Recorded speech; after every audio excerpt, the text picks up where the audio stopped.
Elementary music teacher friend, you love what you do, but you might feel unappreciated and, in fact, unseen some days.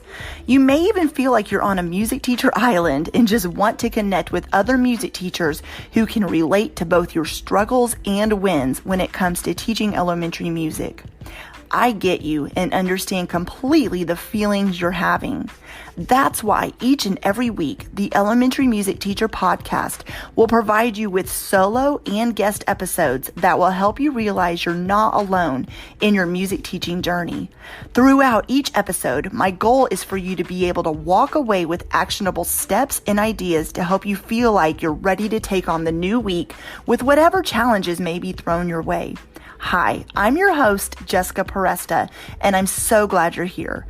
Whether you're at home, in your car, in the shower, or wherever else you're listening, grab your cup of coffee or whatever other beverage is nearby and listen in to the Elementary Music Teacher Podcast.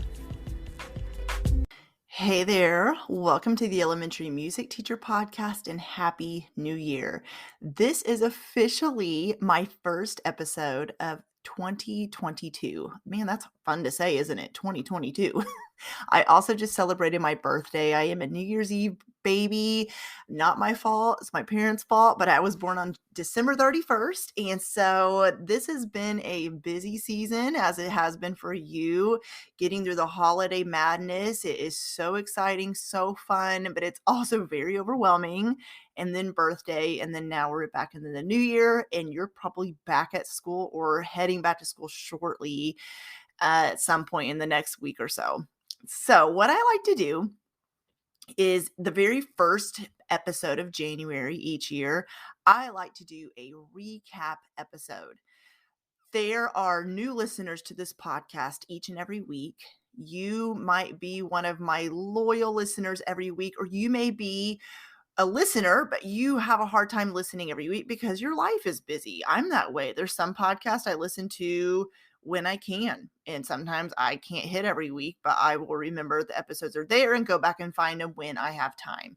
So what I like to do at the beginning of the year is to recap the episodes from the whole entire last year. So this is for 2021.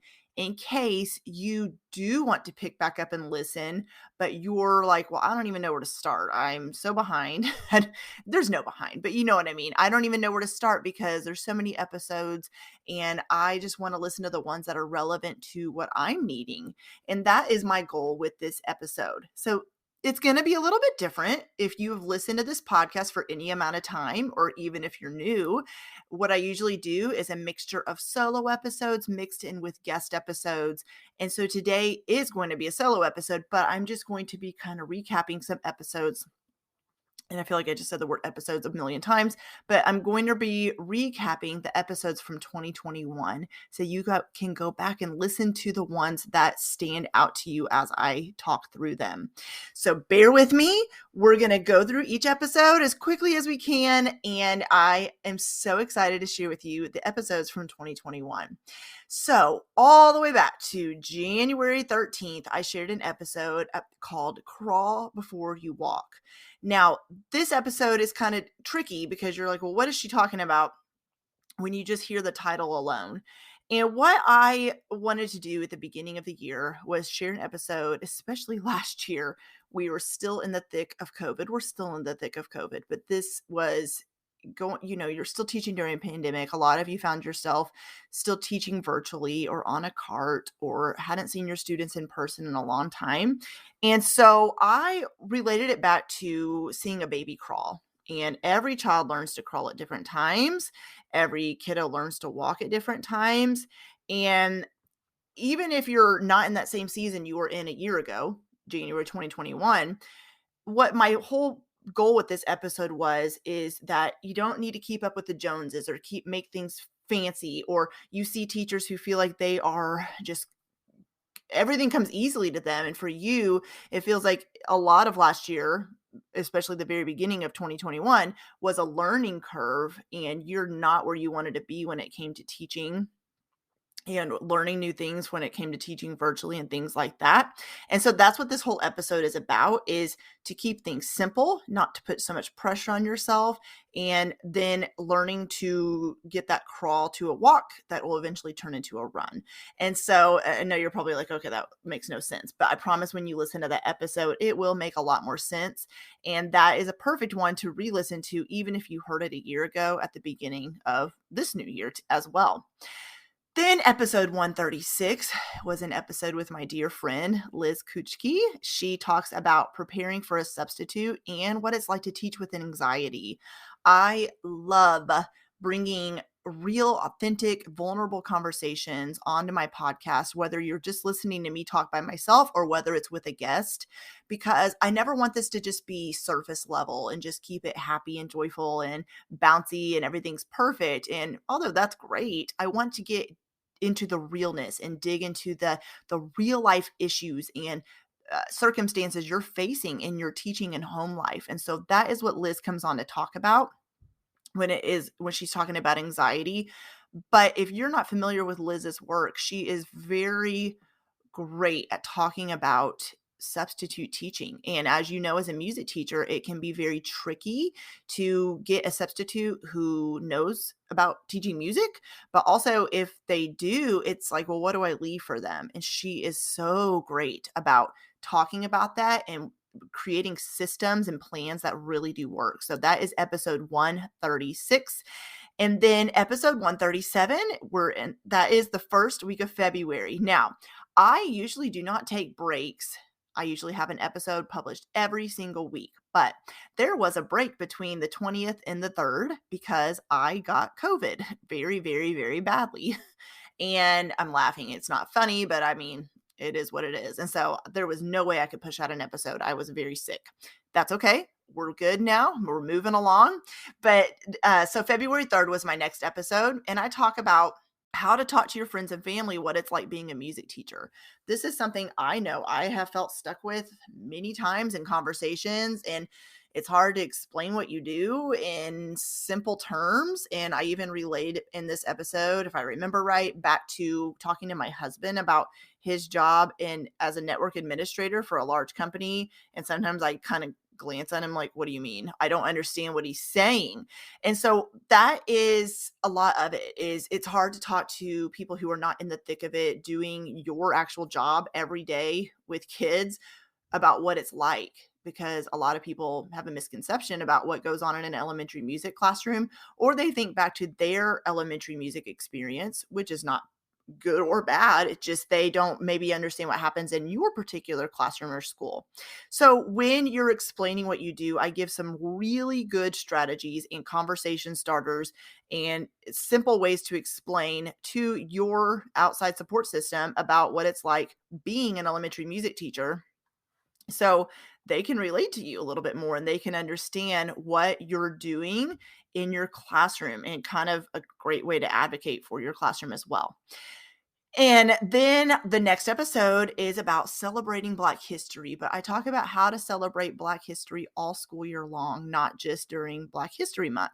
And this episode goes into some tips about uh, how to celebrate Black culture and what questions to think through about what you post on your walls, what books you're reading to your students, the cultures you're representing, and the songs you're teaching as well.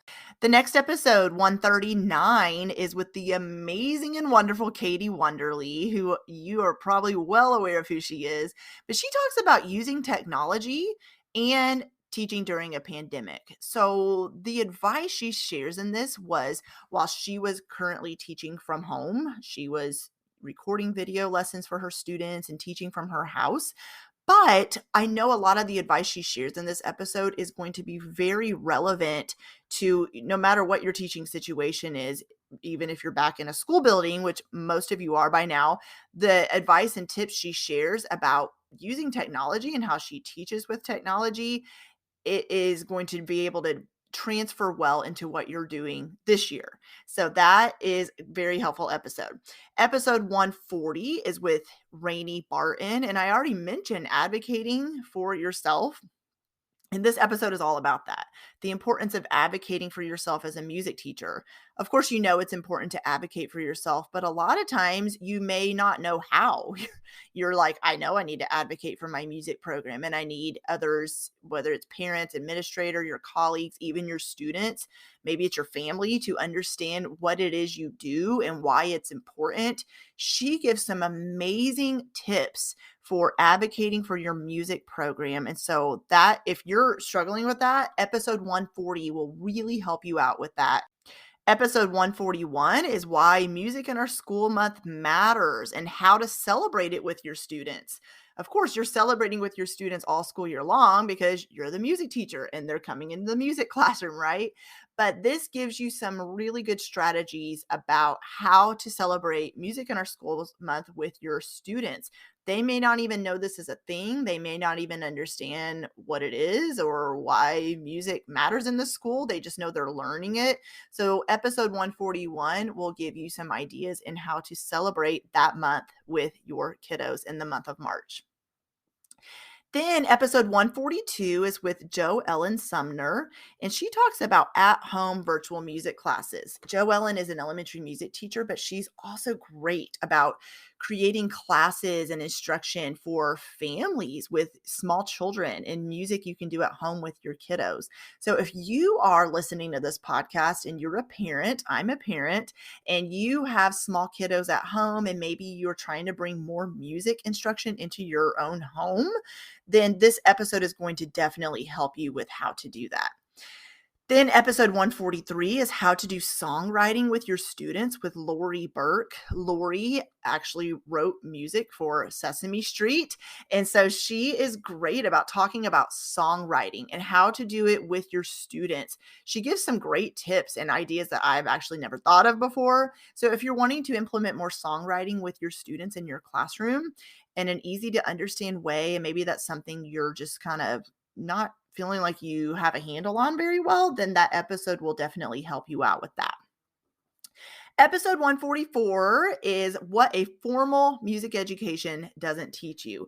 Now, I wanted to record this episode. This is an episode with just me because I see a lot of advice given, and even what you learn about in college. I'm thinking about my own experience too, where it's a formal music education definitely prepares you for being a music teacher. You need the classes, you need the student teaching experience, you need to learn about all the different music methods and go to workshops and experience it and have hands-on learning. All that matters. But what's not talked about a lot is how that's not all that matters, right? It's not the only thing that matters. So what I explain to you is there's more to being a music teacher and more you learn about being an elementary music teacher than just having a degree and just having the formal instruction. And what I talk about in that episode is how you do that. How do you get to that point? How do you get other advice and other strategies and other tips to help you move forward as a music teacher? Episode 145 is with Eric Young, how to use orphan technology and connect elementary and secondary music. Oh my gosh, I love this episode because a lot of times ORF is just thought of as elementary music, correct? But he is a secondary music teacher and he has used strategies he's learned in ORF with his secondary music students. And he also talks about how to connect elementary to secondary music, how it shouldn't just be these are the elementary music classes and this is secondary music. There should be a connection between the two, and students should understand the connection between the two. And a lot of times there is a disconnect there from no fault of anyone sometimes, but there just is. Students don't understand the progression of things. So he talks about so much good advice in this episode about how to use ORF and technology. I don't want to shortchange that because he also talks about technology and how he uses it in the music classroom as well. And so this episode is for you if you teach elementary and secondary, or if you're just wanting some strategies for kind of helping your elementary students go into secondary music and how to help that transition. It's a great episode. Episode 146, I talk about 3 ways to implement instructional software in elementary music. Now, I've mentioned before, but I am in the middle of getting my master's in educational technology. And so I will be having a lot more episodes about implementing technology and what that looks like in elementary music. And so this episode is just 3 quick ways to implement instructional software. It's a very short episode, but it will definitely help you out if you're looking for those strategies. 147 is culturally relevant music education with Casey Hall. I love this conversation. It was very real and honest and open. He and I share a lot of commonalities in our teaching backgrounds and our teaching experiences. And the conversations we had in this episode were very real and uh, vulnerable, if I can be honest. And so this will definitely help you as culturally relevant music education. I don't want it to just be a buzzword or buzz phrase, I guess I should say, that's being talked about everywhere, but it should definitely be something that you are implementing and actually doing and trying and aiming for. This episode will give you some real strategies behind that and what it looks like. And he also talks about how culturally relevant music education, his opinion about it in ways I've never heard explained before as well. So that's episode 147. Episode 148 is making music education inclusive for all students. This was a solo episode I did. I've shared before on the mom side of things. I have my oldest son is on the autism spectrum. He's amazing and wonderful and awesome, but he does not learn in the same way as his peers. And this applies to any student. There are going to be students who don't learn the same way as everyone else. And so we can't put them all in the same box and just expect every kid to understand the instruction we're giving. We need to understand ways to help them and guide them and understand how you can reach these students that come through your classroom doors and aim to provide equal access and opportunities to everyone that walks through your classroom door. So every student can and should have the opportunity to receive a quality music education. And I know this is hard because maybe you find yourself in the camp I found myself in, where, and I've actually talked to music teachers who said they didn't get any classes about inclusive education, but I had one class total that supposedly covered every single disability, impairment, or learning disability that may come through my classroom doors. It just didn't help very much. So let's be honest. It wasn't until I got into my classroom and I had students who I could tell needed a little bit more help or guidance, or maybe were on an IEP or 504 plan, that I had to talk to their teacher about to find that information out. That's when I realized, okay, I need to figure out ways to reach my students. And so that episode 148 will help you with that and how to do that. Then episode 149, I talk about my experience teaching in a low income school and how no two school buildings are ever going to be the same. The way you teach at one school won't be the same you present a lesson at another school. Funding is different. Relationship building will be a little bit different. You're going to need to adjust and adapt what you do, and you're going to have to use different resources. And back to when I talked about working with inclusive learners, it's the same at a low income school. It's not a one size fits all approach. You can't even say, oh, I've already taught at a low income school and I'm going to teach at another low income school. No, it's not going to be the same. You could teach at 47 different low income schools and it won't be the same approach. So that goes for any school building, no matter if it's low income or not. You have to know your students, build relationships, really focus on what they need. And I stress that a lot in that episode. Episode 150 is with Beth Duhan. She comes on to talk about self-care for music educators, how self-care is not just a buzzword. It's not just taking bubble baths and getting pedicures. I talked about this on this podcast a lot, but she talks about what self-care looks like for her and how she really does practice it and what she does to help her beat the overwhelm in her teacher life. So that episode is great. And then episode 151 is wrapping up the school year with your students. This was in May, and a lot of you find yourself ending your school year in May or June. So it just talks about how to wrap up the school year with your students, no matter when you're ending the school year. So of course you're like, well, wait a minute, I'm in January. I don't need that episode. But if you do later on need that episode when you're thinking about wrapping up the school year with your students at the end of your school year in May or June, or whenever your school year ends, that episode will definitely help you out and give you some tips for that. Episode 152, I recorded a solo episode about what to do if you're ready to quit. this is something that you maybe are like, oh my gosh, I had that thought today, right? So what I want you first of all to know is if you've had thoughts about quitting, or this is too hard, or this is not what I signed up for, or I'm just done, especially during the last 2 school years, I validate your feelings in this episode. I talk about what to do with those thoughts you're having and how to move past them, how to keep moving forward in your teaching career, even if it's hard. And then what do you do if you do make the decision to quit? How do you move forward with that? And I really stress in this episode that the decision is yours, and we need quality music educators, right? But I just talk about in that episode that it's okay to have thoughts. It's okay to not be perfectly peppy and happy all the time, and that you're going to have moments where things just get tough, and how to move forward with those thoughts. And then episode 153, Katie Holbrook, she comes on to talk about how to have a side hustle and teach music full time. She is a full-time elementary music teacher. Katie Holbrook is also my community manager for my Harmony membership and for both of my Facebook groups. She helps create content for me, and she runs her own side business as well, and works for another business as their community manager too. The girl does everything. And so I definitely knew she was the person to bring on to talk about those of you who want to do something on the side as well as teach music full time, how to do it. How do you decide what to do, how to do it? How do you start putting your work into the world? And so that episode got a lot of downloads, and I know that it will be super helpful for you as well. 154 talks about school's over, now what? And this was one that came out towards the end of the school year, so June 2nd to be exact.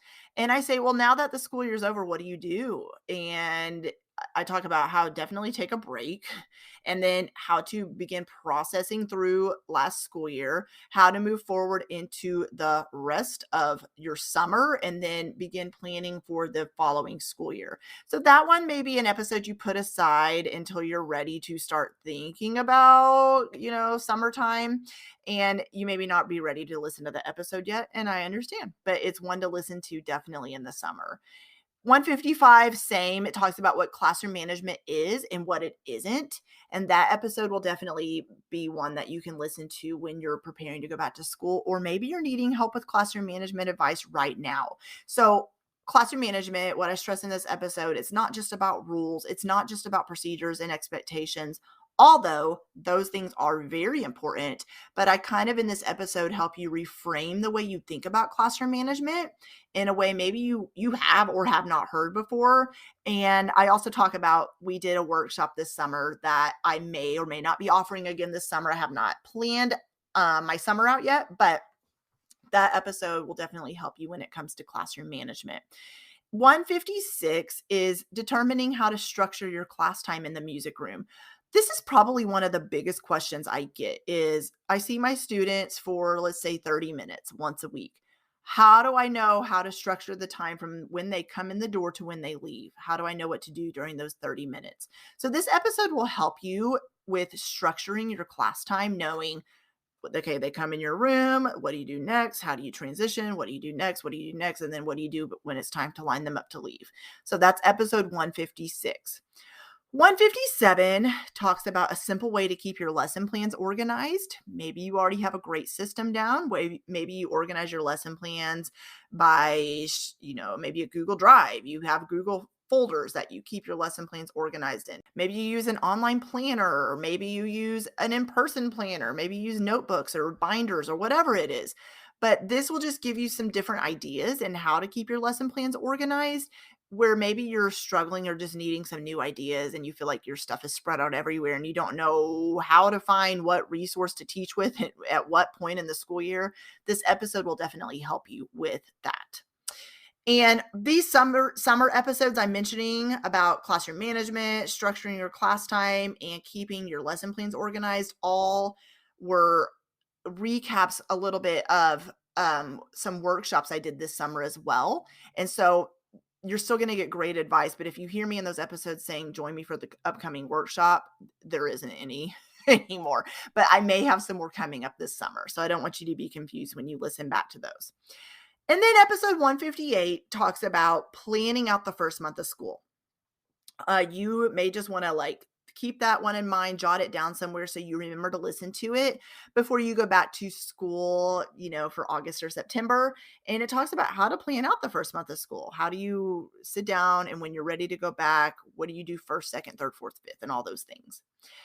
159 is reframing the way you view professional development. Now, professional development is amazing. And of course, all the workshops, getting your hours, every state has different requirements. I know when I moved from Oklahoma to Arkansas, the requirements for professional development hours were completely different.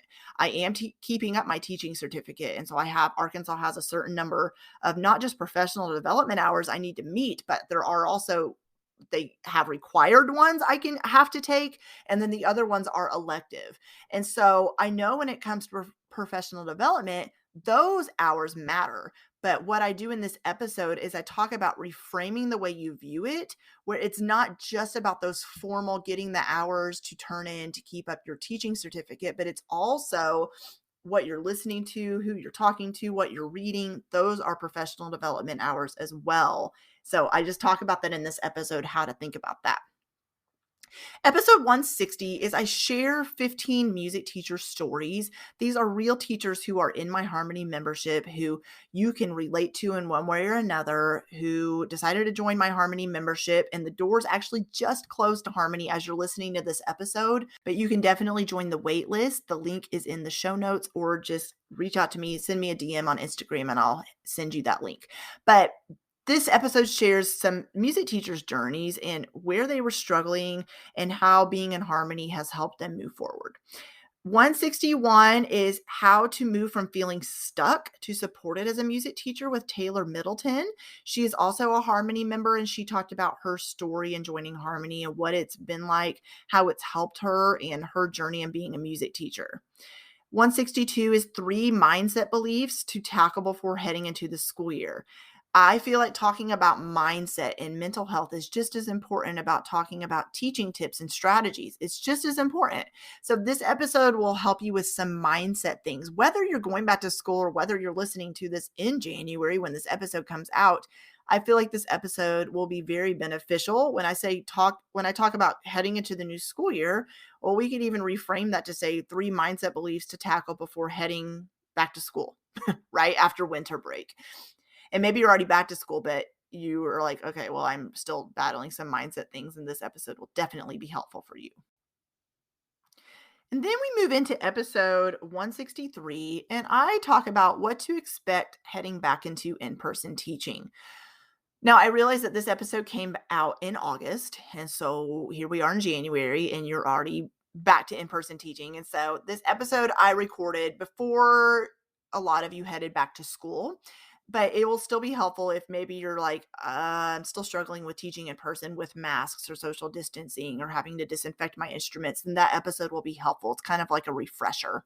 164, I brought on Robert Anderson, who talks about personal development and creating educational leaders who are empathetic. He wrote a whole book about this as well, and he gives so much great advice in this episode about how to keep growing as a teacher, how to keep personally developing yourself and helping your students to do the same things, and how to form those connections with your students and be empathetic to your students as well. The episode is amazing. Teresa Hoover comes on to talk about, speaking of the word empowering music students and student-centered music room. Oh my gosh, I love this episode because student-centered learning is something that is being talked about a lot. And I know there are a lot of you who are trying to do this, and maybe you're just like, am I doing it right? Am I creating a student-centered classroom? I'm not sure what that even means. Well, she comes on this episode and talks about that, what it looked like for her, how she created a student-centered classroom for her students, why she decided to pivot and do it that way. So that's episode 165, and you will really get a lot out of that. 166 is first steps in pursuing your edupreneur dreams. Now, I recorded this episode, and yes, it is a little bit different than what I normally talk about, but I wanted to start bringing some more entrepreneur episodes onto this podcast from time to time, because I know a lot of you teaching full time. I talked about earlier in an episode with Katie Holbrook about pursuing a side hustle or a side business or a side passion. And so in this episode, I go a little bit further and talk about how do you pursue your edupreneur dreams? How do you focus on what you want to do? How do you decide how to do it? And what are the steps to take? So if you have a desire to do something outside of the classroom, then this episode will definitely help you do that. Episode 167, I brought on Dr. Erin Parks, who runs a business, a brick and mortar business called the Lotus Center. This is an amazing company she runs where she does online work and in-person work with kids who are not your neurotypical learners. They're not your students who fit inside the box, which I mentioned earlier. So she talks about taking an empathy-based approach to behavioral challenges in the music room. You're going to have students come in your classroom who are viewed as acting out or being too loud, or what did they threw an instrument. How do you handle these different situations that arise where this child needs one-on-one support, but maybe they don't even have an aide coming to your classroom to help you? How do you do that? How do you navigate those waters and help these students? She is amazing. Oh my gosh. And like just pours her heart out in this episode and talks about how she works with all kinds of different kiddos and will definitely help you with how to take an empathy-based approach, how to view students acting out in a different lens and not just seeing the behavior in front of you, but understanding that there may be something underneath that as well. And she talks about working with kiddos who are on the spectrum, and her and I both share that commonality where we both have a child of our own as parents who are on the autism spectrum. So this episode is amazing and you'll really get a lot out of it. 168 is what to know about students entering the music room. I talked earlier about how to structure your class time, but this one is specifically just about what to know about students entering the music room. What do you do from the moment they walk in your classroom door? Actually, from the moment they're standing in the hallway, what do you do when they walk in the classroom door? What do you do when they go to their seats? What do you do when you meet them at the door? What do you do once they are seated? What do you do when it comes to going over procedures with them about your expectations? This episode talks about all of that and so much more. And so if you've been struggling with getting your kiddos in the door, you just want a better system for that, then this episode is for you.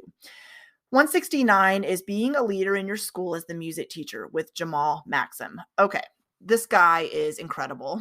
Okay, Jamal is a friend I have made a connection with online, and we've gotten to know each other pretty well. He is a former technology teacher turned principal, but he encourages you as the music teacher to be a leader in your school building, and don't let yourself think, well, I'm just the music teacher. What do I have to offer? Oh my gosh, you have so much to offer. And he really does talk about how. He mentions the fact that you have the advantage of teaching every child and every grade level. You know how to adapt lessons on the fly, and you can deconstruct a standard to reach the different ages of your learners. You're also great at getting unengaged learners excited about learning, and your lessons are hands on and not boring. So he talks about how do you do that? How do you help the other teachers in your school building, and how you can step into a leadership role in your school, even if you feel like you don't view yourself as a leader over the other teachers.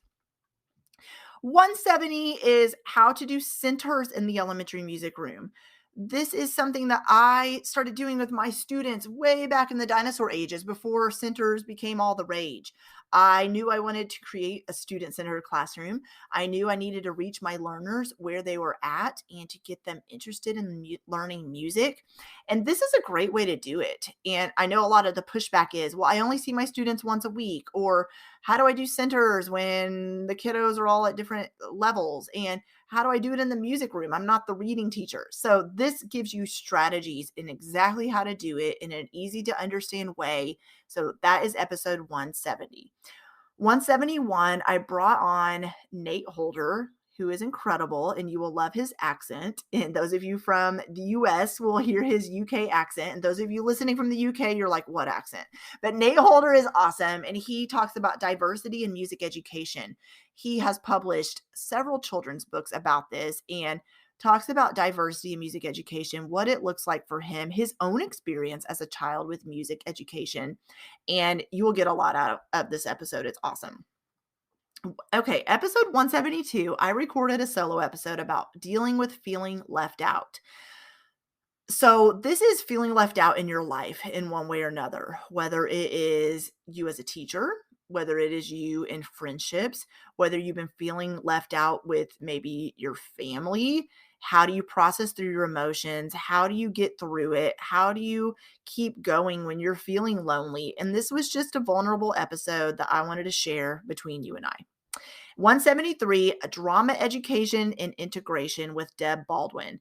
There are a lot of elementary music teachers who find yourself as also a drama education teacher, where maybe you are asked to put on plays, or your administrator wants you to put on entire musicals with your students. Or maybe they say, hey, I want you to teach music some parts of the day, some parts of the week, and drama, I want you to teach other parts of the week. And maybe you're like, I have no idea how to get started with this. This episode is going to definitely help you. This is her like passion is drama. So that's episode 173. 174 is a music teacher coaching call I share with you from a Harmony member, Joanna Bush. Her and I have a one-on-one conversation about maybe some struggles she's been facing as an elementary music teacher, or questions she has about moving forward as a music teacher. And I give her some advice in this episode that I really feel like you will be able to take some pieces of advice, even if it's just one piece of advice, and be able to implement it into your teaching practice. And then 175, I bring on Juliana Conti to talk about decolonizing music education. She talks about what decolonizing music education looks like, steps you can take to make your classroom more equitable, and a lot more. So I know you are hearing about decolonizing music education. It has been discussed in a lot of different spaces online, and this episode will give you strategies and how to continue moving forward with that. 176, I talk about deconstructing K to 5th music standards. Now, what I mean by deconstructing a music standard is you see a standard put in front of you and you're like, all right, this looks very vague. How do I know what lesson to create around this in order to teach this particular concept or objective to my students? I walk you through step by step in how to do that in this episode. And I also have a blog post you'll find linked in this episode that will lay it out in an easy to read format as well. 177 is lining up students to leave the music room. I already told you I had an episode about having students enter the music room, and this one talks about how do you line them up to leave. And I'm very guilty of just telling my students back in the day to just line up and go, your teacher's here, and that's not what you do. Now, are there going to be days like that? Of course there are. But this one gives you actual strategies and how to do it, like a step-by-step approach and how to get students lined up to leave, how to close out your class time, how to get your students answering questions at the end of class to wrap up the class time, and so much more. 178 is how to be thankful even when it's hard. Now, this episode came out just a month and a half ago about around Thanksgiving time. And of course, there's so much to be thankful for. But this year, let's be honest, in 2021, it was a little bit tough, right? And so there may be some things that you're like, I'm thankful, but. So this talks about how to continue being thankful even when it seems it's hard. Episode 179 is working with English language learners in the music room with Angela Ammerman. I love this conversation, and it's actually something I had not talked about on the podcast yet. She is an expert in this, and she talks about how you work with students who maybe don't speak the same language as you. How can you teach these kiddos? And I love one thing she says in this episode that really stuck with me is the fact that you don't have to use words to teach. I was like, whoa, I was just kind of blown away.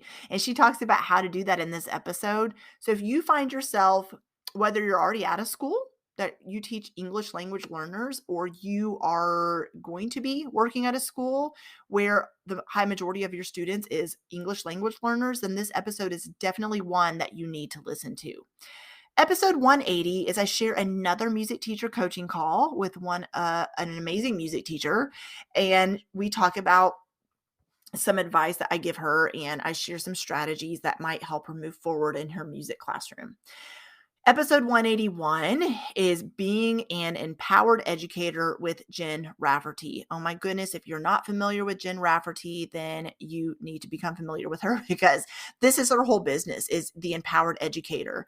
What does it mean to be an empowered educator? How can you move forward on those days that are hard? How can you reclaim back your teaching practice? How can you focus on things besides stress and overwhelm and frustration? And how can you give enough when you feel like you don't have enough energy, and all kinds of other advice.